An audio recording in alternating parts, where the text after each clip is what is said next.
السلام عليكم. النهارده 1/6 كان في عندي مشكله في القبض الشهر اللي فات. نزلت عشان اقبض الناس، فقلت ايه اطب كده على الناس اشوف احوالها ايه، الناس ايه الاخبار. واقسم بالله كانت يعني من اصعب الحاجات اللي انا عملتها. رحت لقيت اسره سلقه كيس مكرونه بملح وفلفل، واسره تانية عيش ناشف بايت يعني صعب جدا ان هو يتاكل، فراخ ما ترضاش تاكله. عامله شاي خفيف قوي وعاملاه والله العظيم للعيال. ادي اسرتين. تاني اسره جايبه شروه بيض على بعضها، وفاتحين علبه بينقوا السليم ياكلوه والبايظ يرموه.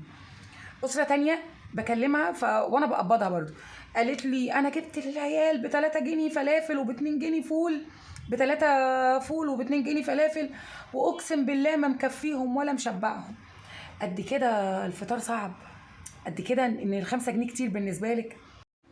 واحده تانية قالت لي انا ولادي مش بتكفيهم ب10 جنيه جبنه في الفطار، 10 جنيه والله. فبرضه ال10 جنيه جبنه كتير، ده ال10 جنيه حاجه بسيطه قوي. بس الناس تعبت، الناس تعبانه، الناس فعلا مش لاقيه تاكل حقيقي ولا لاقيه فطار. احنا كنا بنتصبر وبناكل بالليل وناكل في اي وقت اي لقمه، فدلوقتي الوضع بقى يا غدا يا فطار، وتقريبا بدات الناس تنام من غير عشاء. المهم اقترحت على اصحابي الطيبين جزاهم الله خير، قلت لهم الموضوع بيقول كذا كذا، ده وانا بقبض ناس شهر 5، الموضوع بيقول كذا كذا، عندي فكره ان احنا نجيب عسل في البيت للناس. قالوا لي عسل؟ ايه عسل دي؟ قلت لهم عسل لو الناس جعانه هتحط طبق عسل، حبه عسل لعيالها هياكلوا، هيغمسوا هياكلوا. لو عيل جعان هيتحط له طبق عسل وهياكلوا، هيجيبوا فطيره هيعملوا فطيره، وهكذا. فالمهم عجبهم الفكره بصراحه. يعني في 2 من اصحابي، وفي واحد طبعا قال لي يا بنت هبه انا معاكي في اي حاجه خير يلا بينا، ما عندوش اي مانع بصراحه. وواحده تانية قالت لي يا سلام يلا بينا، عسل ربنا يعسل حياتنا كلها. وجبت اهو حبه العسل دول الحلوين دول ما شاء الله، جبت بقى كتير.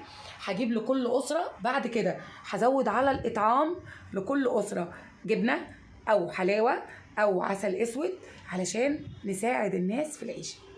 العيشه بقت صعبه، العيشه بقت صعبه على الناس كلها، فاحنا ربنا يسهلها علينا ويسهلها على الناس.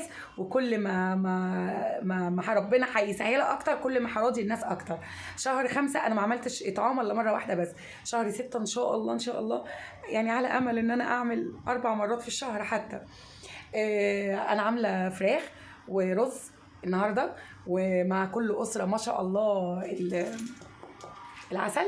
الاسره الكبيره هتاخد 1.5 كيلو، الاسر اللي عددها صغير هتاخد كيلو عسل وطبق فراخ وكيس رز، والاسر اللي عددها كبير هتاخد كيلو ونص عسل وطبق فراخ وكيلو رز. كل اللي شارك في الاطعام وكل اللي هيشارك وكل اللي بيشارك جزاكم الله خير الجزاء. الهمه يا اهل الخير عشان يدوم علينا الخير، جزاكم الله خير.